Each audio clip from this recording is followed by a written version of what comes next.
यह जो रहस्य की बात है, यह बड़ा सुंदर रहस्य है। और वह रहस्य क्या है कि भगवान ब्रज से गए ही नहीं। हमारे यहां संतों ने बड़ा सुंदर इसका उल्लेख दिया कि भगवान ब्रज से कभी नहीं गए। भगवान ने ब्रज को कभी छोड़ा नहीं। ब्रज की सारी लीला यथावत चलती रही। गोपियों ने कभी ये माना ही नहीं कि कृष्ण हमें छोड़ के चला गया, बस उपस्थित नहीं है, स्वीकारती हैं। बहुत सुंदर ये पराकाष्ठा का के वो जो है बड़ा सुंदर भाव देते हैं। वह स्पष्ट कहते हैं हमारे यहाँ के संत लोग कि भगवान ने कभी ब्रज को छोड़ा नहीं, और उनकी प्रतिज्ञा है कि मैं कभी ब्रज को छोड़ के नहीं जाऊंगा।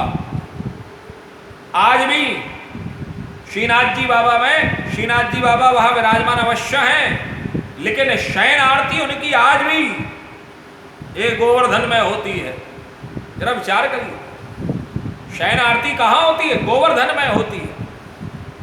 आज पहले जो है भाई वहां पर वल्लभ कुल की वहां पर बैठक बनी हुई है। बैठक अभिप्राय वहां मंदिर है, जो वल्लभ कुल में जो है वैष्णव पद्धति के अंतर्गत में जो वल्लभाचार्य जी महाराज के द्वारा पधराए गए जो बनाए गए मंदिर है, जो स्थान है, उन मंदिरों को बैठक कहा जाता है।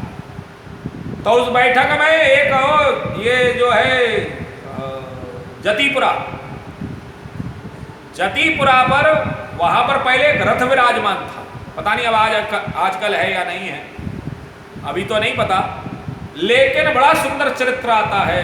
और उस चरित्र के अंतर्गत में बड़ा सुंदर भाव आता है कि वह रथ इसलिए वहां पर रखा गया था कि जिससे कि ठाकुर जी रोज, भगवान श्रीनाथ जी बाबा रोजाना ब्रज से श्रीनाथ जी रथ से जाते हैं और ब्रज जो है उसी रथ से शाम को, रात्रि को वह ब्रज में प्रवेश करते हैं। अर्थात शयन श्रीनाथ जी बाबा की श्रीनाथ जी में नहीं होती, शयन श्रीनाथ जी बाबा का ब्रज में जो है गोवर्धन पर, जतीपुरा पर होता है। जरा विचार करिए। और इसी रहस्य को देखते हुए हमारे संतों ने बड़े सुंदर कई सारे भाव लिखे हैं।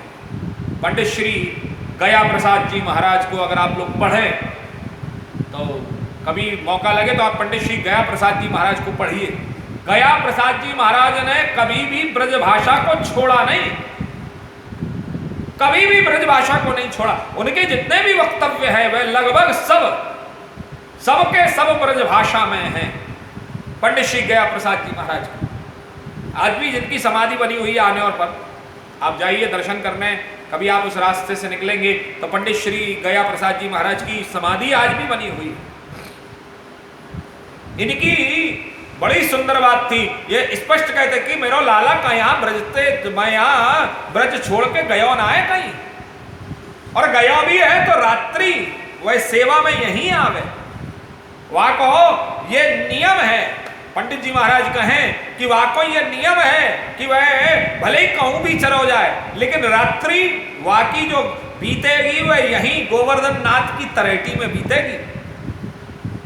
वह यहीं पर यही जगह पर वह अपनी रात्रिकालीन व्यवस्था को धारण करेगो।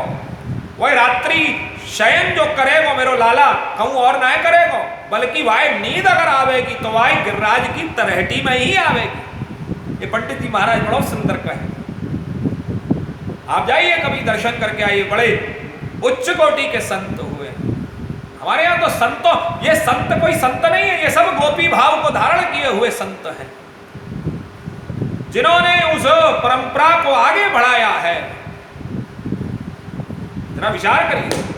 और उस परंपरा के अंतर्गत में गोपी भाव बड़ा सुंदर भाव है, जिसको हमारे यहाँ बड़ी सुंदर कही जाती है। ये जो प्रणाम करने की भी परंपरा है ना, हम लोग जाते हैं भगवान के चरणों में बैठ करके, हम उनकी देहरी पर, भगवान की देहरी पर हम ये मस्तक को रखते हैं, और मस्तक रख करके बड़ा सुंदर भाव आता है। जरा विचार करिए, ये मस्तक क्यों नवाई जाती है भगवान की देहरी पर? एक भाव बड़ा सुंदर है, हमारे यहाँ संतों ने कहा है कि ये जो माथे पर जो उल्टी सीधी रेखाएं आ जाती हैं, भगवान की जो देहरी है वह क्या है? बोले वह स्याही है।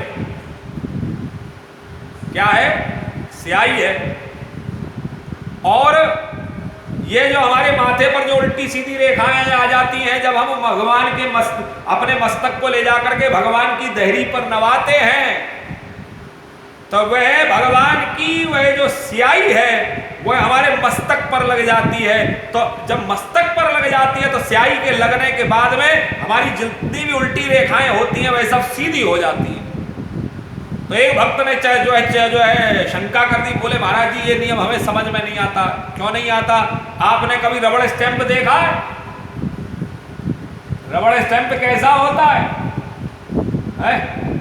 रबड़ स्टैंप के ऊपर जो छपा हुआ होता है वो कैसा होता है? वह उल्टा छपा हुआ होता है।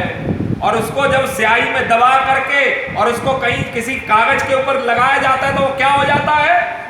सीधा दिखाई देता है।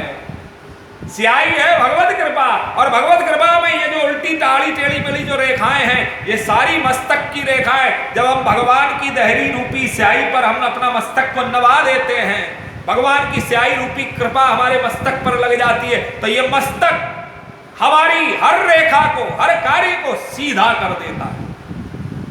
हर कार्य को सीधा कर देता है। और एक और बड़ा सुंदर भाव देते हैं कि हम मस्तक क्यों नवाते हैं।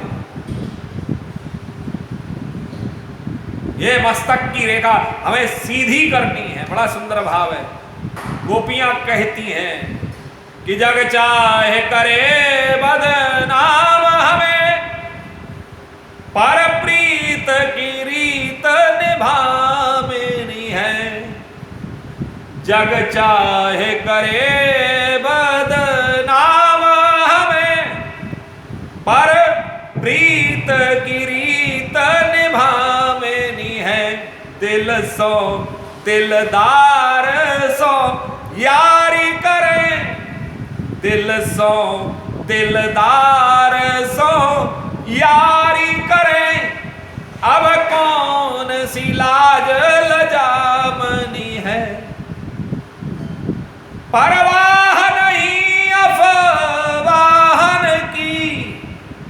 अब परवाह नहीं अफवाहों की, परवाह नहीं अफवाहन की। सबई चाह की राह दिखामनी है। नंद नंद की देहरी पे घिस के, कोई गोपी बड़ा सुंदर कहती है, नंद नंद की देहरी पे घिस के मोहे कर्म की रेखा मिटावनी है।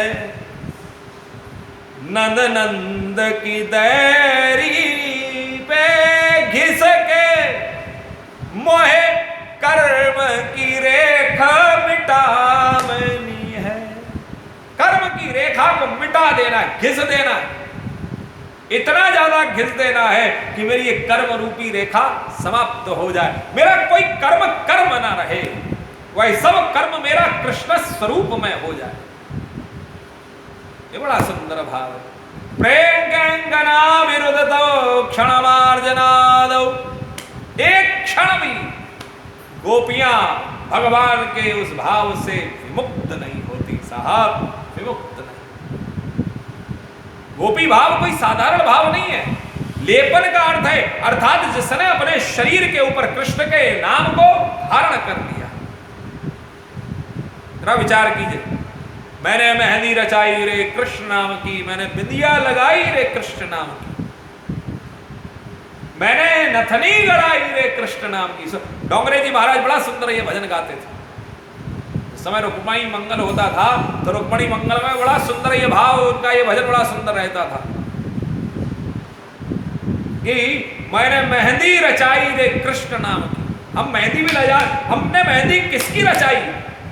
हम और आप लोग ये साधारण, हम और आप लोग किसकी मेहंदियां रचाते हैं? जरा विचार करिए।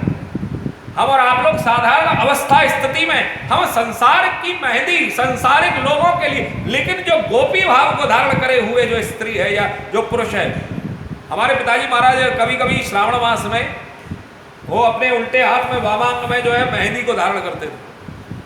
वो एक मेहंदी लेकर के मैया की लेकर के और अपने बाएं हाथ में एक गोला बना लेते थे। और पहले के पुरुष लोग बनाते थे श्रावण मास में जो है अधिकतर करके जो है श्रावण मास में या जेठ की भरी गर्मियों में पैरों में मेहंदी लगाई जाती थी। तो कई सारे पुरुष लोग जो है वो हाथ पर उल्टे हाथ पर मेहंदी लगा लेते थे। हमारे पिताजी महाराज तो सेवा में रहते थे, सेवा में लगाते थे। तो कई बार उनसे चिंतन हुआ, उनकी देखा देखी हम भी लगाते थे। हमारे भी मन में आता था कि हम भी मेहंदी लगा करके देखें। तो हमसे पूछा उन्होंने, क्यों रे तू क्यों लगाता है? मैंने कहा साहब आपको देख करके लगाते, आपका क्या भाव है? तो बोले हम तो यहाँ पर अपने बाबा को रिझाने के लिए लगाते हैं। ये मैया के हाथ की चढ़ी हुई प्रसादी है और हमने वामांग में हमने अपने धारण कर लिए, तो बाबा की कृपा कहीं ना कहीं इस मैया की प्रसादी को देख करके हो, तो मैया की प्रसादी को देख करके बाबा कहीं ना कहीं हमारे ऊपर भी कृपा कर ले। बड़ा सुंदर कई सारे भाव उसमें उत्पन्न होते हैं। मैंने मेहंदी रचाई रे कृष्ण नाम की। ये जो लेपन है ना, लेपन कोई साधारण प्रक्रिया नहीं है। यह लेपन भगवान का यह उस प्रक्रिया है कि जिस प्रक्रिया में आपका अपना संपूर्ण आपका अपना बोध समाप्त हो जाए, आप अपने आप को भूल जाए। स्वामी राम सुखदास जी महाराज बड़ा सुंदर कहते हैं, सब जगह खोजा किया पाया पता उसका नहीं। सब जगह खोजा किया और पाया पता उसका नहीं, और जब पता उसका लगा तो अब पता मेरा नहीं। जरा विचार करिए,